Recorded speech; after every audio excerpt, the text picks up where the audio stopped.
শুনে যে আমার মুখে আমার মৃত্যুর কথাটা শুনে তুমি আমাকে বলতেছো পাগলামি করো না, অথচ যখন তোমার সাথে আমি জড়িয়েছিলাম তখন একটু করেই মৃত্যুর কথাটা বললে তুমি বলতে তুমি মরে গেলে কি আমি বেঁচে থাকবো।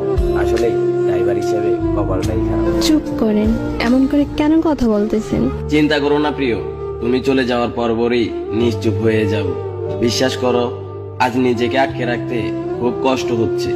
এখন তুমি কোথায় আছো বলো না, প্লিজ বলো কোথায় আছো তুমি। বলবো না, বলে আর লাভ কি?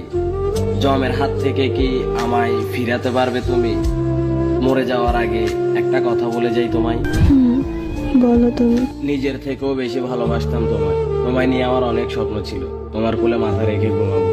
শুধু আজ পেশায় ড্রাইভার বলে আমার এইভাবে নিখুঁতভাবে ঠকাইয়া গেলা। চলে যাচ্ছি, আর কখনো আসবো না। কোথায় যাবা তুমি? কি হলো, কিছু বলতেছো